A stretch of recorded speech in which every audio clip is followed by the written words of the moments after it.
Welcome to the Ryan Frank Podcast.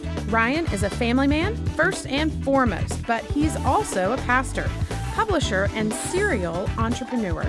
This podcast will help you think, work, and create like never before. Welcome to the Ryan Frank Podcast. This is Ryan Frank, and thank you so much for tuning in today. We are going to jump into a super practical conversation that all of you leaders out there are going to love. We're going to talk about building killer teams. Shawn Lovejoy recently wrote a book by that title, Building Killer Teams. And he goes on to say, without killing yourself or killing your team. But, you know, as a leader, one of your primary responsibilities is building a team. And so we're going to jump into this conversation together and talk about some of the things that keep us from building a team, why we need to build a team, the importance of building the right kind of team. What do you do when you have that team together? How do you handle meetings? How do you cast vision? And so much more. Shawn Lovejoy is an author. He's a pastor. He is the creator of CourageousPastors.com and CourageToLead.com, which is a coaching organization. I right now am being coached by a Courage to Lead coach, and I've been connected with Shawn and his organization. I thought it was 5 years, and as you'll discover in the podcast, it's been a decade now that Shawn and I first got connected. I know you're going to enjoy today's conversation with Shawn Lovejoy on building killer teams. Hey, the clock is ticking and it is almost time for the Kids Matter Conference. We'd love to have you there. Jump over to thekidsmatterconference.com. It's happening September 12th, 13th, and 14th in Nashville, Tennessee. This is a conference that you can't miss, created for children's ministry leaders and their teams. Over 200 specialized ministry breakouts, 6 inspiring general sessions, over 90 ministry partners that are there ready to show you some of the best resources that you can start using in your children's ministry. And someone's even going to win a Mini Cooper. That's right, someone will leave with the title and the keys to a Mini Cooper. You don't want to miss this. Go to thekidsmatterconference.com. Now let's jump into today's conversation. If you're watching on YouTube, thank you so much. If you're listening in your earbuds or on your drive, thank you as well. Here is my conversation with Shawn Lovejoy on building killer teams. Hey, what's up, Shawn? Thanks for joining me on the podcast. Hey, old friend, it's great to be with you. Great to reconnect, and glad you're part of our family as well. 100%. Yeah. So Shawn, we've been acquainted for several years. I think through Sam Chand, probably 5 years ago or so. And how about nearly 10 years ago? You think it has been? It probably has, actually. It's been almost 10 years. Time flies. That's nuts. Yeah. And Shawn leads a wonderful ministry. I'm going to have him share a little bit about his story momentarily. But I reconnected with Shawn about 6 months ago because I was looking for a coach. And Shawn said, I know exactly a guy on my team that would be a great coach. And it's been a wonderful experience so far, Shawn. I'm thankful for you and your ministry and everything you're doing. We're going to today kind of jump into your book, Building a Killer Team, and this whole idea of building teams and culture and whatnot. But first, for anyone who's never read the book or has never met Shawn Lovejoy, would you take just a minute and tell us about your family, your ministry journey, what your day-to-day work looks like? Sure. Been married 30 years to the same woman. We're celebrating our 30th anniversary this year. Congrats. At the time of this recording, anyway. Yeah. We're going to Italy for 21 days next month. Have I told you that? Ooh, no. To celebrate. The last child is leaving, going to college, and it's our 30th anniversary. So How are you doing, like a cruise or anything, or you just? No, man, I booked it all out. We'll have to talk about that offline. But Okay, it's an all right. amazing That's cool. experience. I've built it all. I built it all, of course, because I'm a control freak. Yep. So, that's my killer team. Make no mistake. Uh-huh. My family. I have 2 grandchildren now, 3 grown children. I was a real estate developer turned church planter, turned mega church pastor, turned coach.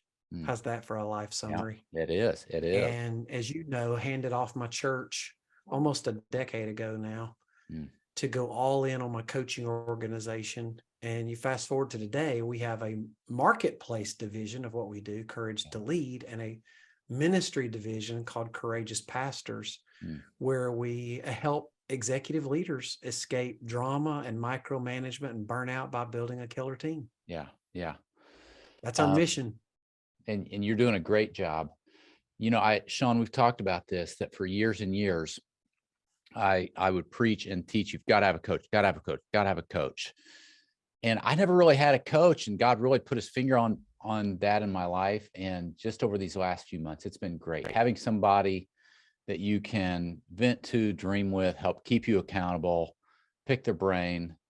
And Shawn, I know you are super passionate about this, but wouldn't you agree everybody does better with a coach? Yeah.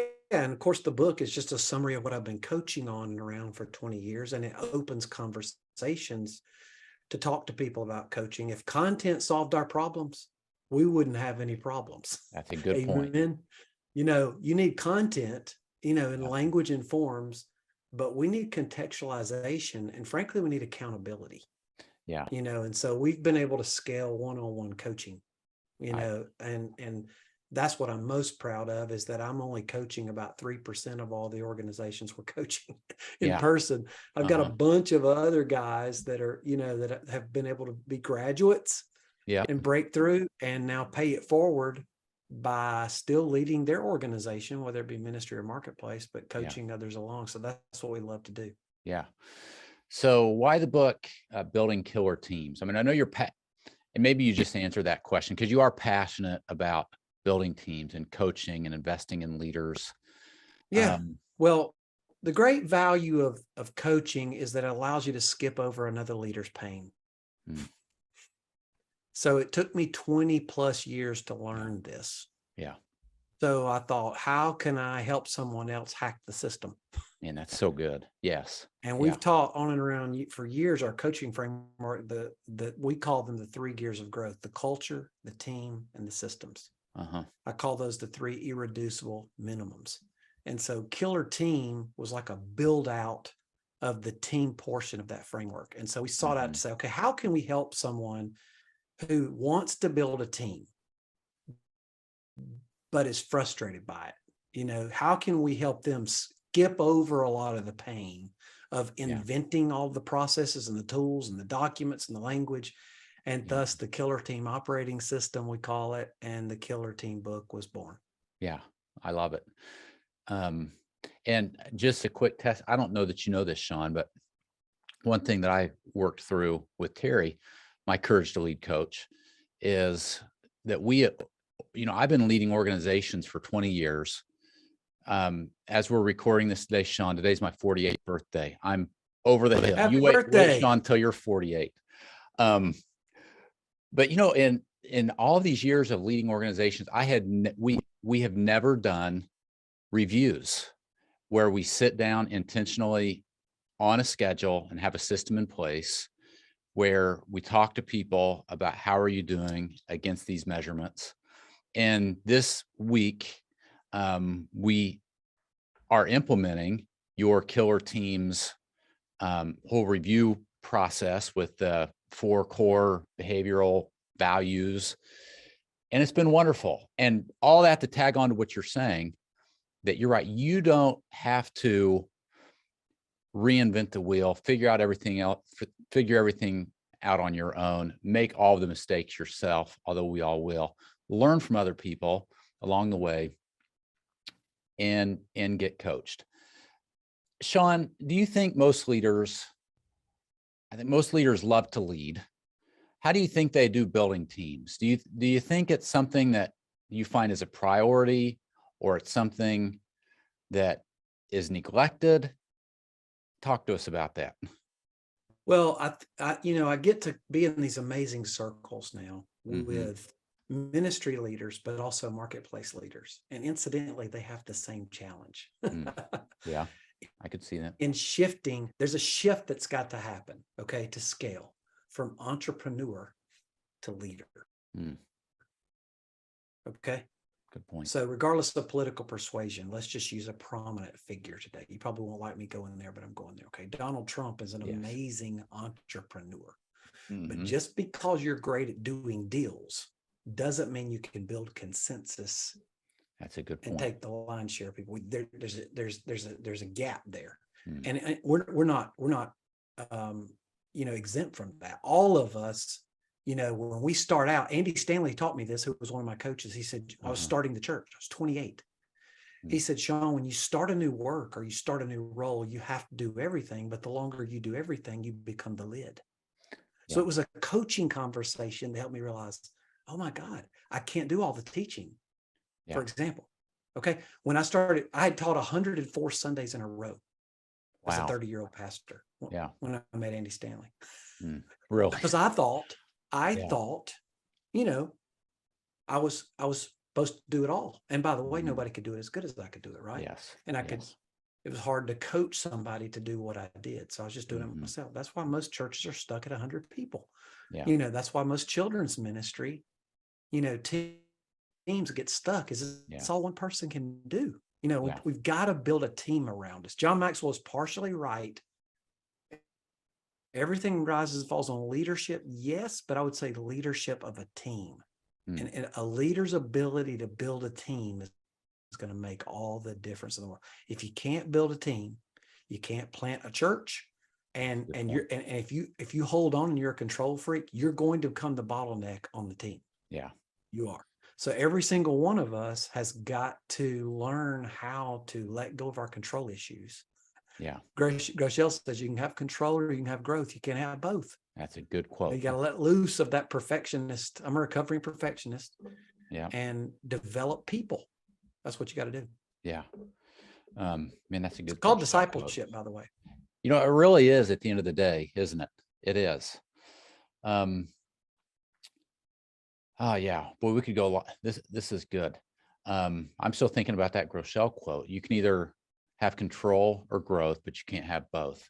Because you're right. If you're the bottleneck at the top and you aren't building leaders and empowering leaders, at the end of the day, I mean, your capacity for growth is going to be so small and for more. Why do you think so many leaders, again, whether you're a children's ministry leader leading a team of volunteers, whether you're a pastor leading a church staff, whether you're a business leader leading a team, why do you think we have such a hard time letting go and building leaders? Do you think you mentioned you can be a control freak. Do you think it's a control issue? Yeah, I think it's partly it's a control issue and it's partly an identity issue. Frankly, more than we would like to acknowledge it, we like to be needed. And we like to go home at the end of the day and brag to our spouse about all that I had to do today and all I accomplished and how many nights I've been out this week. And in ministry world, it becomes a culture where we all wear that around like a badge of honor with all the hats we wear. That's a good point. When in reality, the more I confess to you about how many hats I'm wearing, the more I'm revealing I'm the bottleneck. And so I say in Killer Team that there's 2 shifts every leader's got to make, beginning with me on the team, to be able to scale. We've got to move from generalists to specialists. Okay. I've got to give away 3 or 4 hats and get down to 1 or 2 hats, do less for more impact. And we've got to move from doers to developers. It's great that I have a heart for children, but if I'm always the one that everything falls back on and I'm the substitute teacher 3 out of 4 Sundays, exactly, I'm the lid on the whole ministry. You're as right. much as I love this ministry, I have become the bottleneck and the lid. So you have to drive a stake in the ground at some point and say, I can't do any more after today. I'm going to do less. I'm going to develop more.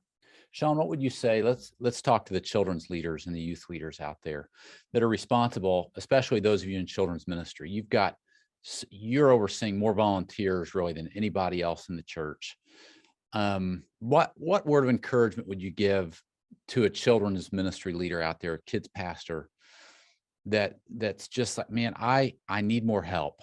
I need more help. I need more help. And maybe as you talked about being that person that fills in 3 Sundays out of 4, because they just don't have the help. What would you say to what should we hear from Shawn today about recruiting great volunteers and filling those spots? So you know me and trust me, so I'm going to give this to you unfiltered, okay? But I might hurt some people's feelings, but I'm going to give them the same advice I gave the CEO of a $9 billion company, okay? Yep. Because he's whining and complaining about all that he doesn't have and the time he doesn't have to get on top of things and get a team around him. And I told him that day, ditch the victim mentality, man. Ditch it. Yeah. Two biggest lies from hell I ever believed is when we get to here, it'll be easier. And if I can just hire this person, it'll solve our problems. No, it won't. It'll just it'll make everything more complex. So we're not responsible for people and resources we don't have. We are 100% responsible for what we do have. And if you don't have it, you just got to go recruit it. And by the way, we've created all this big gap between paid clergy and laity, but that's a Western developed idea. It needs to become a volunteer movement again, frankly. And we need to quit paying people to do ministry and only pay people who recruit and develop people. And not pay a bunch of doers in the children's ministry all the way around. That includes the worship ministry, includes the teaching ministry. Every ministry included. So take an account of what you have, and it turns out Scripture records that's actually enough. God can take whatever we have and multiply it if we just take responsibility. Just take responsibility. But so I talk to pastors every week, and they're, well, I'm the only person in the children's ministry. We don't really have a budget, or we don't have much of a budget, or I don't have an assistant, or whatever. And it's just, okay, you're focused on everything you don't have. Okay. And the people that have left, by the way, you're not responsible for those people anymore. Some have stayed. So let's group who stayed, who we got, and let's leverage it and steward it well and build the army. Yeah. So good. Boy, so many of us get hung up with that victim mentality. Instead, just choose that you're going to do something about it. And Shawn, let's talk about you. In the book, you spent some time talking about meetings.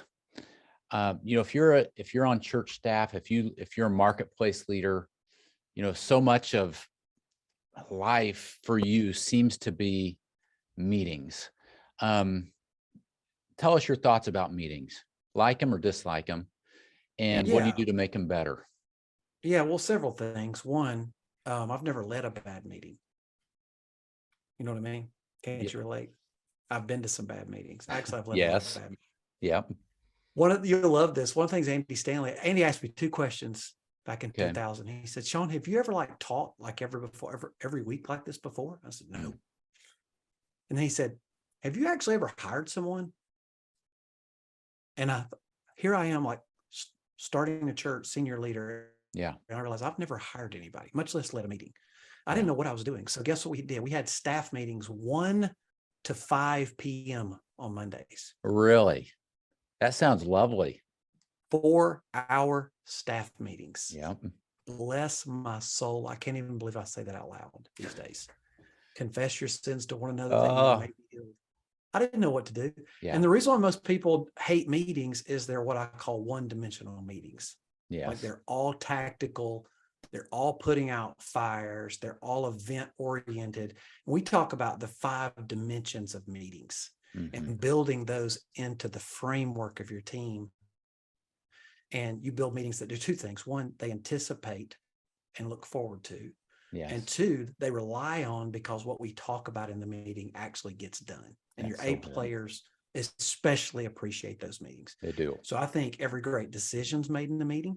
I think every arena of accountability springs up out of a meeting, and what we call taking action-oriented minutes, something that we teach.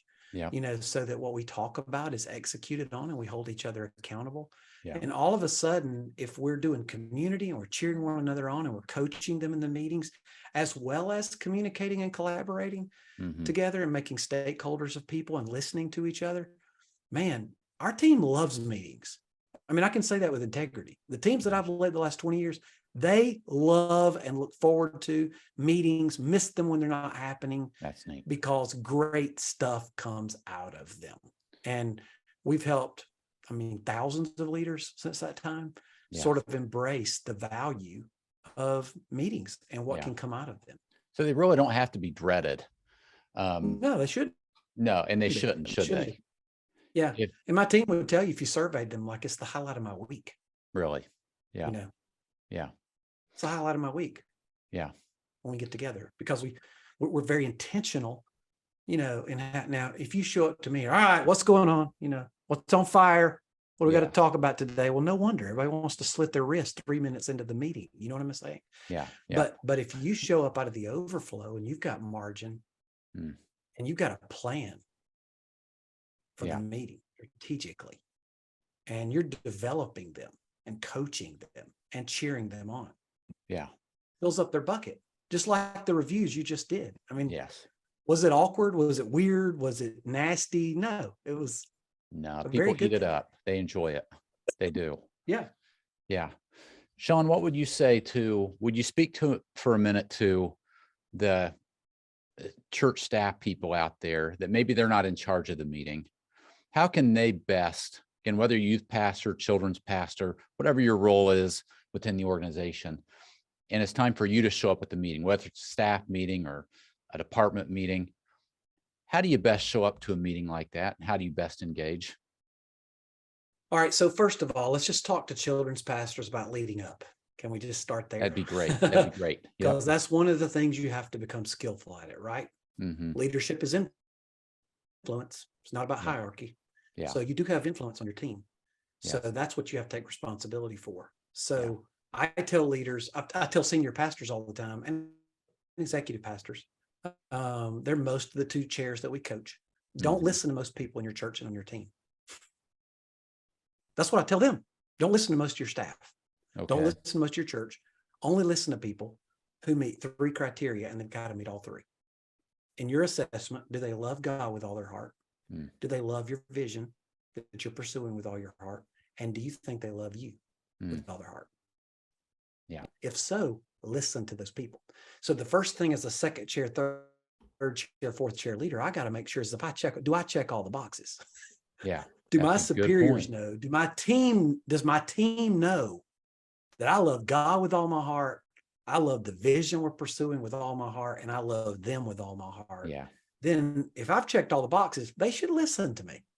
They should listen to me. But it's amazing to me, like, how many executive pastors even call me. This will encourage children's pastors. Executive pastors, they say, well, my senior pastor this, and I can't get him to this, and he won't this. And I'm like, have you told him? Have you told him what you just told me? You know what the answer is 99 of 100 times. Is it no? No, I haven't told him. So I'm like, hey, you have influence. You check all the boxes. Be honest. Schedule a meeting, schedule a lunch, schedule a coffee with somebody on your team. Say, hey, I love us. I love what we're doing, but our meetings, they need some help. And I've got some thoughts about how we can make them better. If nothing else, let's just rotate who facilitates the meeting every week, something we do on our team. And just that avoids numbness by frequency. You know what I'm saying? That's a good point. So I've got some ideas on how to make things better. And their response is not your responsibility, but your responsibility is, if you see things could improve, be the change, talk about the change, and be the bright spot. The darker it is, the lighter the light shines. So you show up on time. And I think God rewards that faithfulness. You know, a lot of leaders are waiting around for like more opportunity. And God's like, no, I want you to bring 1,000% with enthusiasm and passion where you are now. If you're faithful where you are now, I'll give you more. Then he'll give you more. So there's a freedom that comes with saying, I'm not responsible for all that stuff I can't control. I can control, me and my posture, my enthusiasm, my energy, my contribution, my sense of honor, in a meeting. What would you say, Shawn, to a staff person that, man, that's what they want, and they want to be a part of a killer team? They're doing their best, but let's say their supervisor, again, whether it's the pastor, the executive pastor, whoever it is, just is difficult. And I'm sure we've all worked for difficult people. But maybe their office door is always shut. Maybe they're not relational. Maybe they're not a great communicator. Yet you believe this is where God wants you to be. What word of encouragement would you give somebody like that? Well, I gave the key word. I mean, the word responsibility is made up of two other words: response and ability. Hmm. So the one before I think about ejecting and leaving, okay, the grass is greener on the other side. Yeah. But I'm in Alabama. There's a septic tank over there. Under that. Yep. Okay. So, hey, I've been around all the brilliant pastors. They're hard to work for, too. They're not perfect either. Yeah. That's a good point. Don't look for perfection. Yeah. You respond with the very best of your ability. And serve with and be faithful. Just be faithful. Be faithful. Yeah. And be honest. Be super honest. What's the worst that can happen? Okay. Your pastor fires you. Well, I'm telling you, children's pastors are almost like Catholic priests these days. You can name your price. That's it. That's exactly right. Yep. Because everyone is desperate for a healthy children's pastor. So what's really at risk of you going to your executive pastor or senior pastor and say, I love you. I'm for you. I'm going to support you publicly no matter what. But I have some concerns. I care what people think about you. I care what people think about our meetings, the posture. I care about this part of our culture, and I think I can help you be part of the solution. And you don't know whether they're going to listen or not. If they don't, shake the dust off your feet. It's a free country. You could go to work somewhere else, worst case scenario, but who knows? You might win a brother back. Yeah, that's the goal. And it's happened lots and lots and lots and lots of times. I had no idea. We've helped staff members cross those thresholds of courageous conversations and really win back their senior executive from going over a cliff by themselves. Really? Yes. Because they had a blind spot. They had a blind spot in their leadership. It was hurting them. It was hindering their leadership. And one courageous, honest staff person changed the course of their life. Something else. Yeah. So if you say, is that easy? No. In fact, I tell people, if that gets easy for you, you probably need counseling for that. If you like those kind of confrontations, but why? How are you able to do that? Because what's best for them. Yeah. You do unto others as you would have them do unto you. If you had a blind spot in your leadership, you would want somebody you love that loved you to come tell you. Versus hear it from another party. It's the golden rule, my friend. But oftentimes we don't practice it on church staffs. Yeah. And it's unfortunate. Yeah. So true. Shawn, in the book you talk about, and we've talked about it already some of the podcasts, but one of your primary roles as a leader, wherever you're at in the organization, is developing other leaders. You've got to be developing other leaders. If you're a children's pastor, yes, you get to teach those kids on Sundays and you get to plan those activities, but you've got to be pouring into leaders. And I almost think that needs to be a priority in your life for all of us within the organization. Shawn, leaders that you see that are really doing a good job building the bench, developing leaders, what are they doing? What habits or systems are they putting into their life that it just becomes part of who they are? I'm creating leaders. It's a fundamental paradigm shift. Okay. The stuck pastors I know spend all their time with the sheep. Yes. Okay. And responding, reacting. Yeah. Okay. The elite leaders I know, they stiff arm the crowds and the congregation to be with the team. Stuck pastors stiff arm the team to be with the masses. Man. Pastors who break through stiff arm the congregation to be with the team. For example, I tell our guys, resign from the small group you're teaching right now. I don't want you to lead a new believers class, a married class. I want your small group to be all the people you're developing as future leaders in your ministry. That's all I want you to do in your small group. Yeah. Someone else, Does the new believers need a leader? Does the married class need a leader? Whatever. Does the parenting class need a leader? That's not, you don't spend your time doing, you spend your time developing. So it's a fundamental approach to every single week that I'm going to spend the majority of my time with recruiting and building a team. Yeah. So I'm down in the southeastern United States. Georgia and Alabama are juggernauts down here. Why do they win? It's not because they have the best offensive and defensive strategy or the best children's curriculum. It's because they have the best talent. Yeah. And they both spend more time recruiting than they do anyone else. And there's a lot of children's pastors listening to this that are waiting on their pastor to get up and preach. And so some volunteer cards will get turned in. Yeah. Now, I say in the Killer Team book, this, like elite talent doesn't send in a resume or fill out a card. They don't, do they? They have to be recruited. That's exactly right. The most successful children's pastors I know in America are barely down the children's hallway on Sundays. They're out where it opens up into the lobby where everyone else is passing by.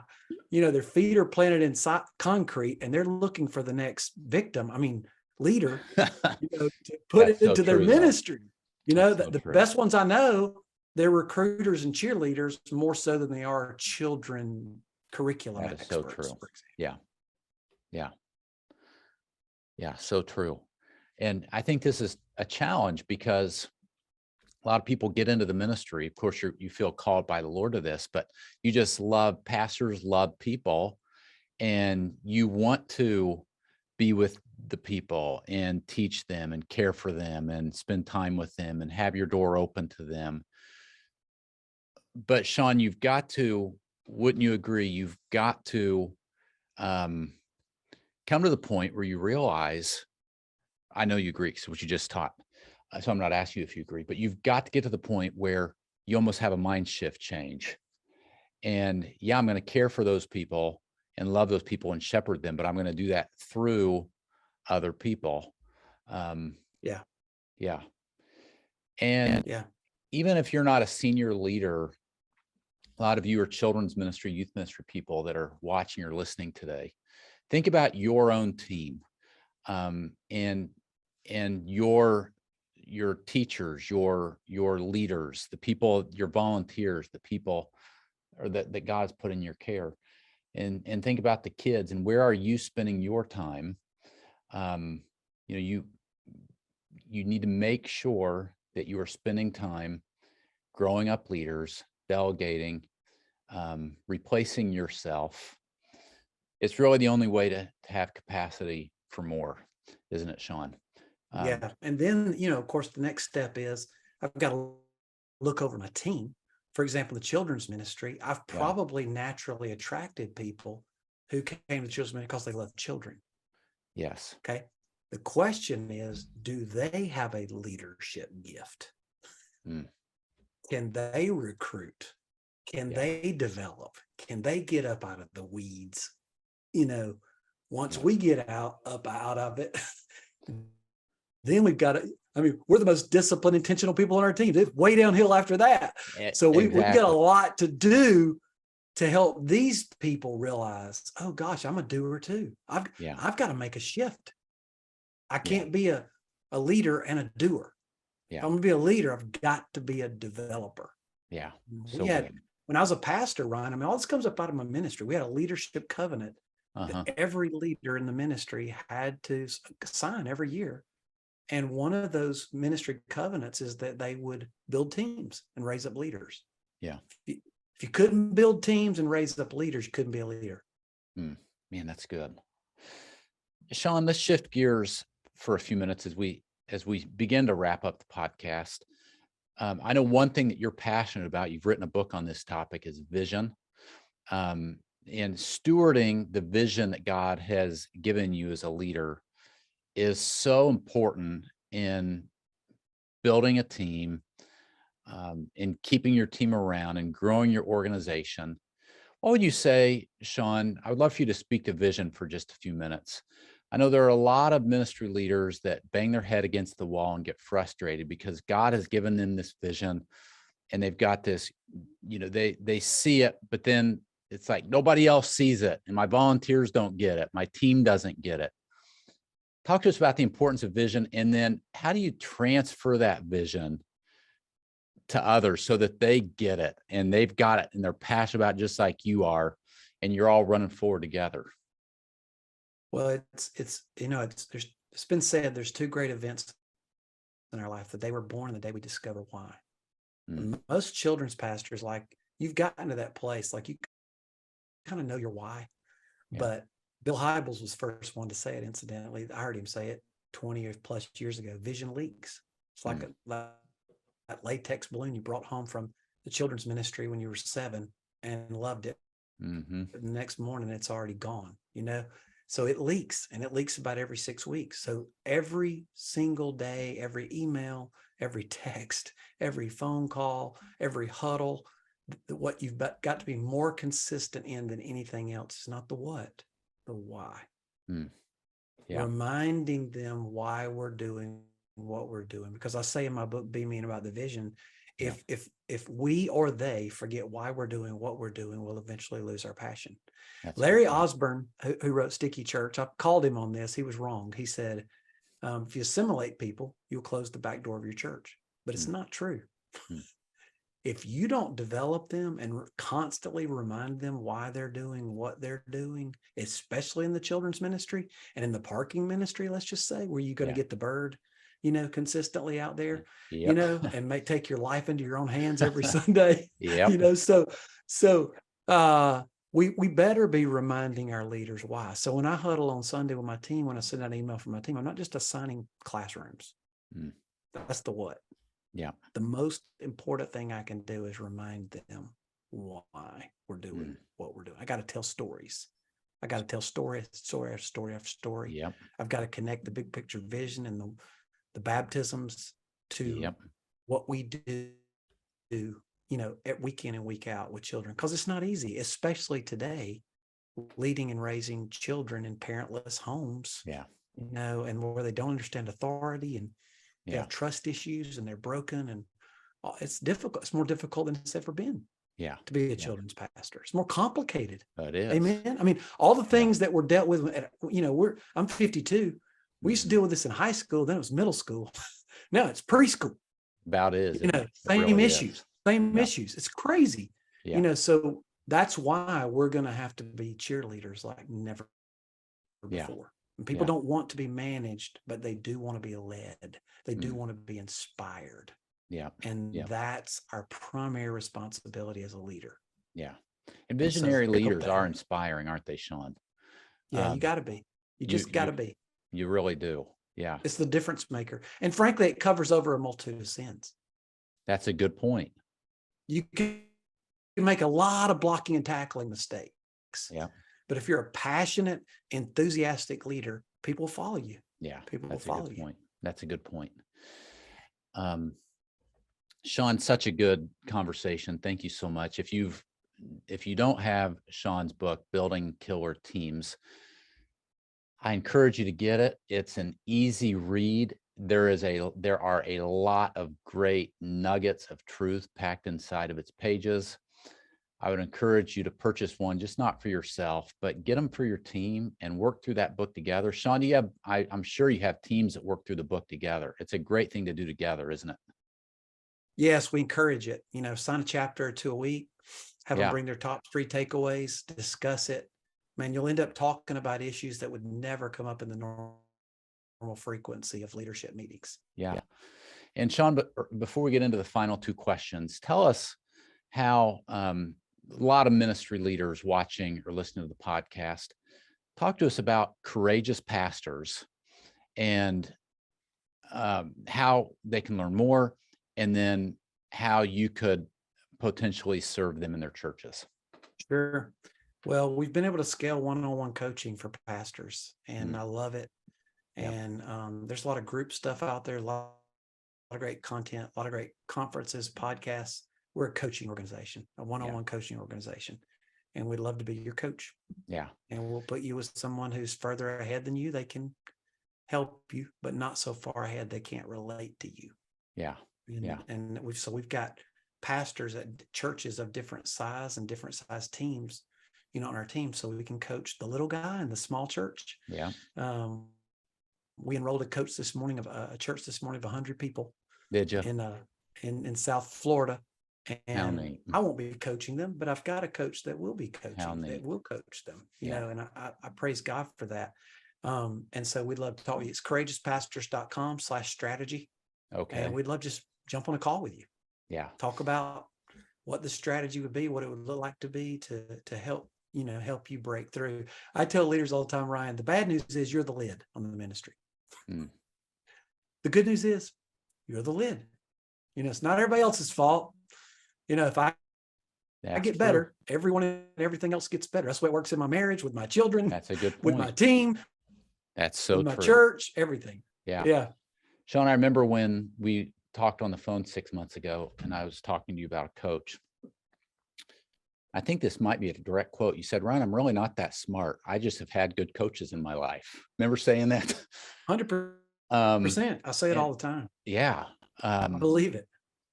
One of my best friends is a pastor in the same town where I live, and he has a courageous pastors coach. And so we talk about it frequently, and he'll tell me, I'm forgetting now off the top of my head his coach's names, but he said, on staff, everybody kind of knows, like, no, we don't make any decision. He's kind of the Holy Spirit of the church staff. Like, we're not gonna make any decision until I call so-and-so and run it by him. And his church is growing like crazy.